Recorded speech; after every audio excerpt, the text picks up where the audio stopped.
त्याला भांडण्यासाठी नाही, तर त्याला अडवण्यासाठी मध्ये की तू अशा लोकांच्या अंगावर धावून कशाला जातो अग्रेसिव्ह होऊन, काय तुला अग्रेशन काढायचं ना तर माझ्यावर काढ. आणि दुसरी गोष्ट काय की माझ्या मागे जे बॅक बिचिंग करतात हे पण मला समजेल 2-3 वीकमध्ये. सो ज्यावेळी मला हे समजेल ना त्यावेळी मला मग काही गोष्टी बदलायला लागतील. पण माझं मेन टार्गेट हेच होतं की बाहेर जसं मी सगळ्यांच्यावर राहतो, माझ्या फॅमिलीत राहतो, तसंच मला बिग बॉसच्या फॅमिलीत राहायचं होतं.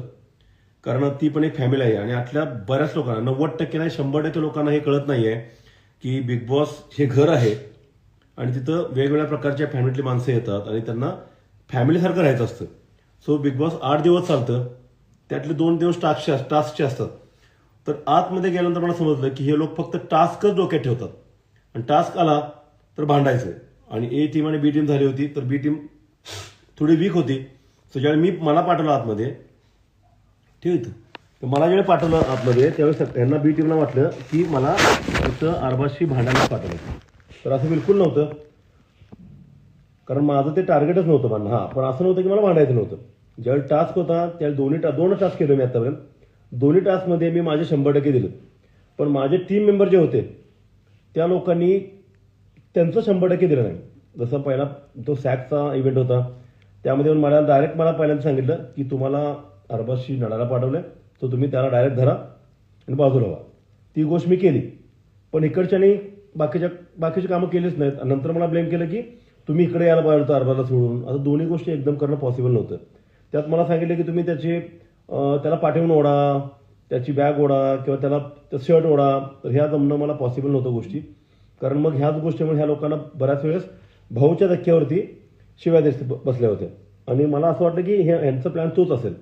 नंतर दुसऱ्या टास्कमध्ये पण सेम त्याने केलं की तुम्ही बाकी काय करू नका, अरबाजच्या मागे लागा. म्हणजे मी काय अरबाजशी भांडायला तिथं आलो का? अरबाज सोडून दुसरा कोणी असतं ना तरी पण मी हेच केलं असतं. सो माझं टार्गेट जे होतं की त्याच्या आपोस थांबणं. ऑब्व्हियसली ज्यावेळेस टास्क किंवा खरोखर तो भांडत असेल तर त्यावेळी मी केलं आहे. तुम्ही सगळ्यांनी बघितलं आहे की मी त्या गोष्टी केल्या ते. आणि टार्गेट एवढंच होतं की मी जोपर्यंत आहे तोपर्यंत त्याला फाईट करणं आणि जमल तेवढं त्याला तिथून इलिमिनेट करणं. आणि मला वाटतं की ते कदाचित आज होऊन जाईल, कारण त्याचा गेम सगळ्यांना दिसला आहे आणि मला पण दिसला आहे. सो त्यांचं आज जे चाललं होतं त्यांना मी स्पष्टपणे बऱ्याच वेळा सांगितलं, ते दाखवलं नाही आपल्याला सगळ्यांना की हा जो गेम आहे तो फक्त गेम म्हणून बघू नका, एक फॅमिली म्हणून बघा. आणि फॅमिलीमध्ये भांडण होतात, शिव्या घालतात, पण आपले जे मोठे असतात त्यांना प्रत्येक वेळी रिस्पेक्ट दिला जातो. सो तुझे रिस्पेक्ट जी आहे ते रिस्पेक्ट तुला लोकांशी ठेवणं गरजेचं आहे. जर वर्षाचे असतील, पॅडीदादा असतील, तर यामध्ये मी वर्षात त्यांना कधीच उलटं बोललेलं नाही, तुम्ही बघितलं असेल. आणि पॅडीदादांनी ज्यावेळेस मी शेवटच्या टास्कला त्यांच्याकडे बॉल फेकला, ते अंड फेकलं, त्यावेळी त्यांच्या हातात येऊन पण त्यांच्याकडून ते खाली पडलं आणि त्यानंतर त्यांना ते त्या बुट्टीमध्ये ठेवता नाही आलं. आता यासाठी मी भांडण करू शकलो असतो, त्यांच्या अंगावर जाऊ शकलो असतो की तुम्हाला धरता येत नाही का बॉल, तुम्हाला एवढा मी तुमच्या हातात दिला तर तुम्ही ते केलं नाही काही काम. पण अशा गोष्टी ज्या आहेत ह्या मला जमत नव्हत्या. की समजा मुद्दाम कोण करत नाही आहे, पण मुद्दाम कोणाला ते फेकायचं नसतं गोष्टी. सो ह्या गोष्टी करता करता ज्यावेळेस 2 स्ट्रॉंग माणसं एकमेकांसमोर येतात, अरबाज वीक नाही, स्ट्रॉंग पर्सन, ज्यावेळेस 2 स्ट्रॉंग माणसं समोर येतात त्यावेळी ते त्यांची पूर्ण ताकद लावतात. पण एका स्ट्रॉंगच्या समोर एखादी वीक गेला तर स्ट्रॉंग माणसाला जास्त टेन्शन असतं, कारण त्यांना पुढच्या माणसाला इंजुरी पण द्यायची नसते. ते व्हिडिओमध्ये हे असल्यामुळे ते लेफ्ट हँड उजवा दिसतोय, फ्रंट कॅमेरा. हा मग मी तेच नाही, व्हिडिओ असल्यामुळे हा माझा डावा हात आहे, मला दिसत उजवा. Weight I show you. सगळे म्हणतात की इट इज स्क्रिप्टेड आणि तुमचा लेफ्ट हँड होता तर तो राईट कसा झाला. त्यांच्यासाठी एवढंच आहे की लाईव्ह आपण हे कर, मी उलट करतो. नाही, मी दुसरं कर ना. लाईव्ह आपण असं जातो, लाईव्ह आपण फ्रंट कॅमेराने जातो आणि sir of course I'll face to see all the questions. त्यांना सगळे क्वेश्चन्स वाचायचे आहेत. सो ह्या सगळ्या गोष्टी खोट्या नसतात. मी इथं हॉस्पिटलमध्ये बसलोय आणि मला इथं फ्रॅक्चर झालंय, तर तुम्ही आजच्या 2 दिवसामध्ये मला फक्त स्वेलिंग कमी होण्यासाठी ही जनरल एक नॉर्मल प्लॅस्टर केलंय आणि उद्या माझं हे ना आपलं एक्सरे दाखव ना. खूप आतापर्यंत खूप कमेंट त्यांना हे कळत नाही. ठीक आहे, चला तुम्ही मला फॉलो करताय, तुम्हाला हे माझ्यासाठी तुम्ही बोलत असाल, पण हे सगळे रिपोर्ट्स आहेत माझे. जवळजवळ 15 कमेंट आलेत सर की तुमचा लेफ्ट हँड होता आणि राईट हँड दिसतोय, पण कॅमेरा फेस लाईव्ह जाताना तसा असतो. ह्या ठिकाणी ते ब्रेक झालंय आणि हे बोन माझं सरकलं इकडे. फोटो टाकेन होते. तर ह्या मी फोटो नाही टाकेनच मी. आणि असल्या गोष्टी चुकीच्या करून त्या शोसाठी मला वाटत नाही की मी करेल किंवा कुठल्याही शोचे माणसं करतील. एक आहे की शो स्क्रिप्टेड नाही आहे आणि शोचे जे ओनर आहेत किंवा जे काही स्पॉन्सर आहेत त्यांनी सांगितले की तुमचा जो काही एक्सपिरियन्स आहे तो आमच्या घरात झालाय आणि तो आम्हीच कम्प्लीट करणार आहे. सो त्यांच्याकडून मी हॉस्पिटलमध्ये आलो. हॉस्पिटलचं नाव मी एक्सपोज करत नाही आहे. बऱ्याच लोकांनी ओळखलं पण असेल पण तिथं भेटणं अलाउड नाही आहे सगळ्यांना कारण टाइम फिक्स आहे एवढ्यासाठीच.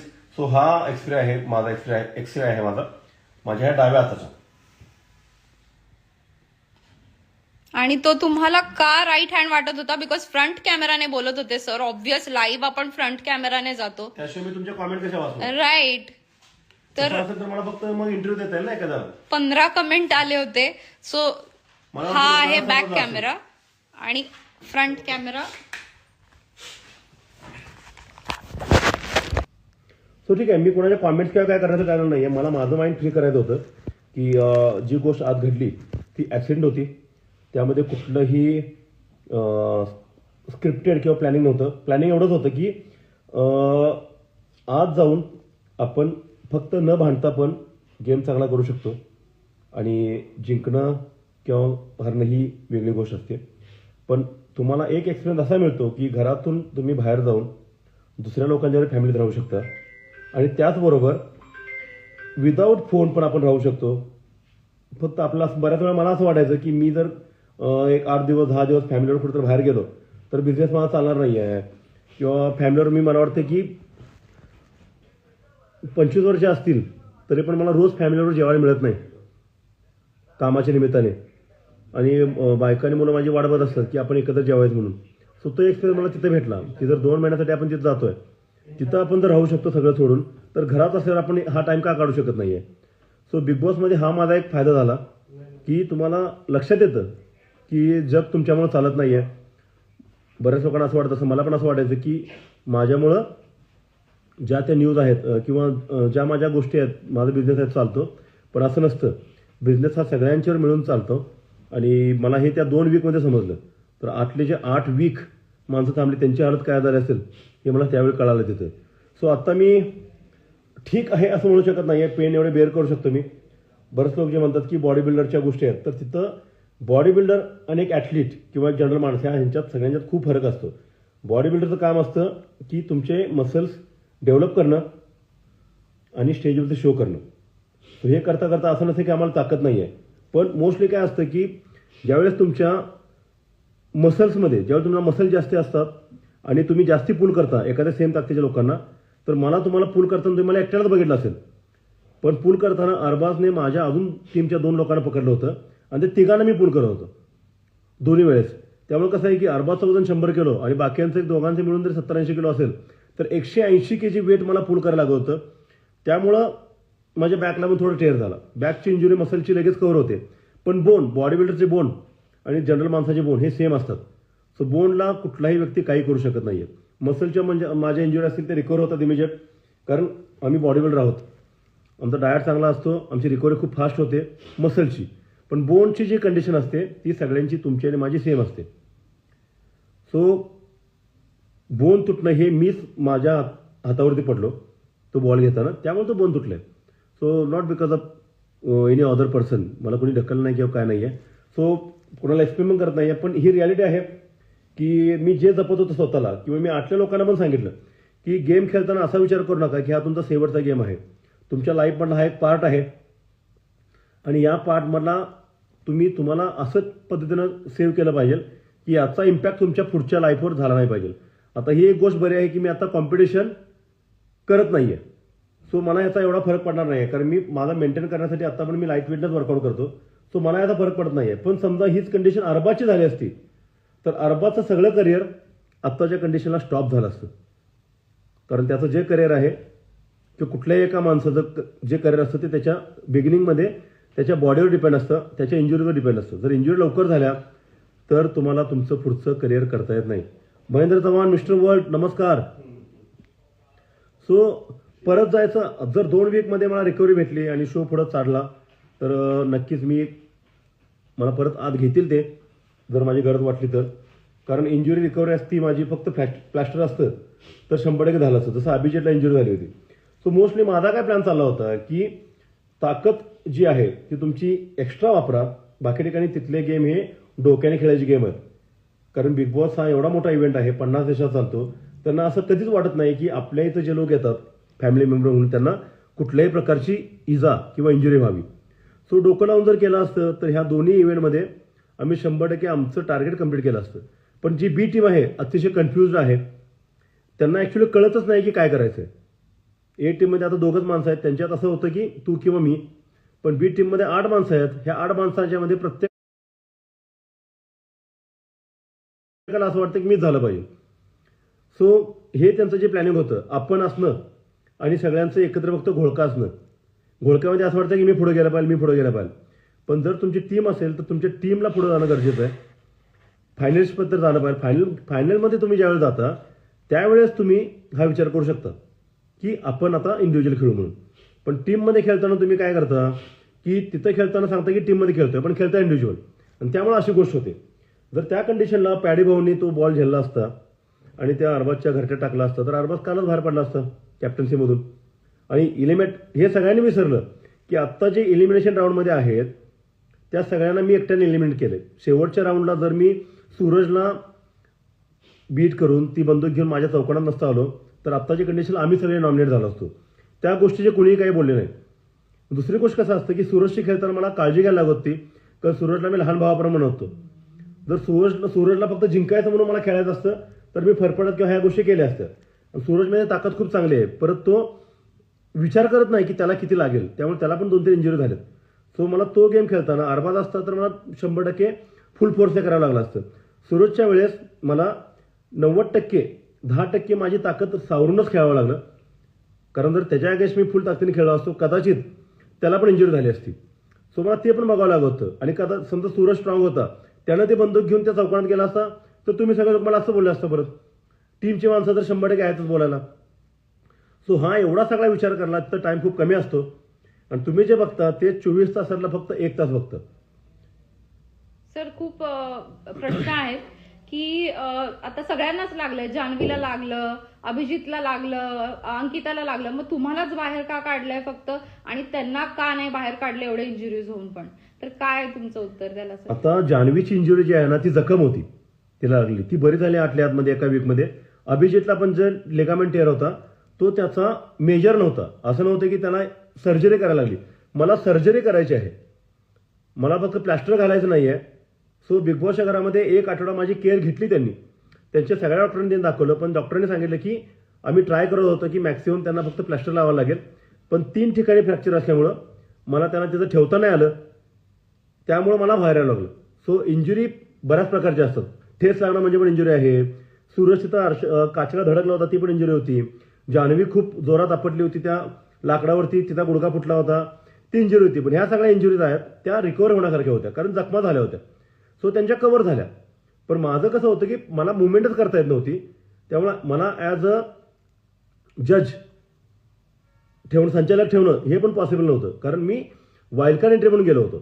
सो माझ्याकडून एक्सपेक्टेशन होत्या की मी कॉम्पीट केलं पाहिजे, मी त्यांच्या अपोज गेलं पाहिजे आणि मी सगळ्या फिजिकल ॲक्टिव्हिटीत पार्ट घेतला पाहिजे. पण हे मला काहीच करता येत नव्हतं, कारण डॉक्टरांची अशी हे होतं सजेशन की आम्हाला 50% तुम्ही आत राहिलं पण असं वाटतंय, कारण तुमचं नुकसान झालं नाही पाहिजे. पण आम्हाला असं पण वाटतंय की आम्हाला इथं तुमचं नुकसान ठीक आहे गेममध्ये बाहेर जायचं, पण तुमच्या लाईफ थ्रेटनिंग कुठल्या गोष्टी व्हायला नाही पाहिजेत. तुमचा एखादा मसल जो आहे तो कायमचा इंजुर नाही झाला पाहिजे परत एकदा झालं तर, म्हणून मला तिथून बाहेर यावं लागलं. सो असं नाही की मला ऑपरेशन असल्यामुळे मला बाहेर यावं लागलं. जर तिथल्या इथं ते ड्रेसिंग करायचं असतं तर 100% मी असं थांबलो असतो अजून पण. जसं बाकीच्यांचं झालं ड्रेसिंग करून फक्त. हां, ड्रेसिंग करून त्यांची रिकव्हरी झाली आणि ते परत तिथंच थांबले, कारण ती ऍक्टिव्हिटी त्यांच्याकडे होणार होत्या. तुमचं मेजर ऑपरेशन असल्यामुळे बाहेर यावं लागलं? येस, मेजर ऑपरेशन होतं माझं, आणि हे जर तिथं परत डिसमेंटल झालं असतं तर अजून माझा मेजर प्रॉब्लेम झाला असता. त्यामुळे मला 3-4 दिवस केअर घेऊन प्रत्येक 2-3 तासाला डॉक्टर मला चेक करायचे, माझ्या इंजुरी चेक करायच्या, माझं स्वेलिंग चेक करायचं, माझं BP चेक करायचे. सो आतमध्ये तुमची खूप जास्ती केअर घेतली जाते. आणि फायनल स्टेजला ज्यावेळी असं होतं की नाही त्यांना अजून ठेवलं तर त्यांना त्रास होऊ शकतो, मग अशा कंडिशनला ते कंटेस्टंट जो असेल त्याचा मॅक्सिमम विचार करून, त्याच्या बाहेरच्या आयुष्याचा विचार करून हा डिसिजन घेतात आणि त्यामुळे त्यांनी मला बाहेर काढलं होतं. सर बिग बॉस मध्ये तुमची पर्सनॅलिटी खरी होती का, हा खूप जणांचा प्रश्न आहे. येस, मी जसा बाहेर होतो तसाच बिग बॉसच्या आत घरामध्ये मी राहायचा प्रयत्न केला होता. कारण मी कुठल्याही लेडीज असतील तर त्यांना मला डायरेक्ट पुश करणं, डायरेक्ट पुल करून काढणं जस्ट फॉर दॅट इव्हेंट हे मला कधीच जमत नाहीये. बाहेरच्या जगात पण मी बऱ्याच लेडीजना कायम रिस्पेक्ट देतो. आतमध्ये माझ्याकडून एक चूक झाली फक्त, ती पण निक्कीची. कारण तिला खूप रिक्वेस्ट करून पण ती पाण्यात जात नव्हती. ज्यावेळी ती पूर्ण परत वरती आली तर मला वाटलं की ती स्टेबल झाले म्हणून मला तिला पुश करायला लागलं आणि त्यासाठी मी तिला सॉरी पण बोललो नंतर. ज्यावेळी ती मला म्हटली किंवा मला भाऊच्या धक्क्यावरती बोललं गेलं की लक्ष नसताना तुम्ही तिला पुश केलं, मी त्यावेळेस असा तो विचार केला नव्हता. मला वाटतं ती स्टेबल आहे कारण अरबाज तिच्याजवळ थांबला होता. सो मला वाटलं की ते तिथं तिला प्रोटेक्ट करतोय आणि ती स्टेबल झाले. सो मी तिला पुश केलं. पण नंतर मला समजलं की ती स्टेबल नव्हती किंवा ती प्रॉपर स्टँड नव्हती. सो मी त्याला नंतर सॉरी पण बोललो. ती सोडून मी माझ्या टास्कमध्ये पण बघत असेल तुम्ही की माझ्या टीममधल्या पण ज्या दोन्ही आर्या आणि अंकिता होती त्यांना मी पकडलं होतं. तर त्यावेळेस त्यांना पकडताना पण मी अशा रीतीने पकडलं होतं की त्यांना माझा जास्ती ट्रस्ट नाही झाला पाहिजे. सो ज्यावेळी मला अरबाज फील करायला आला त्यावेळेस मी माझा हात सोडला. अरबाजने मला सहज उचलून बाजूला नाही ठेवलं. जसं मला भाऊ पण त्यावेळी म्हटले की सहज उचलला, असं बिलकुल नाही. कारण त्यांना दिसलं असेल कॅमेरामध्ये. पण असं नव्हतं की मला सहज उचलून बाजूला करणं. मी बाजूला झालो तिथून कारण मला माझ्या टीमच्या ज्या लेडीज होत्या त्यांना पण सेव्ह करायचं होतं. त्या टास्क जिंकण्यापेक्षा तर त्यांना इजा कुठे झाली असती कारण तिथे बरेच खिळे होते, बराचसा कार्ड होता तो कट झाला असता. सो हे मी विचार करून मी मला सोडून घेतलं. अरबाज वेळी मला ओढून बाजूला घेऊन गेला तर मी एवढंच काम केलं की अरबाजला मी तिथं होल्ड करून ठेवलं. पण सगळ्यांच्या डोक्यात एवढंच होतं की तुम्ही अरबाजला तिथं फेकून या बाजूला, त्याला बाजूला टाका, ढकलून द्या आणि परत इकडे या. तर ह्या सगळ्या गोष्टी करणं तिथं पॉसिबल नव्हतं कारण फ्रॅक्शन ऑफ टाइममध्ये ह्या सगळ्या गोष्टी करायला लागतात. आणि तिथं दोन्ही जर सेम बळाची माणसं असतील तर दोघंही एकमेकाला अडवायलाच बघणार, जसं त्यांना आणि मी अडवलं होतं. आणि हे करताना आम्ही दोघांना पण शिव्या नाही घातल्या,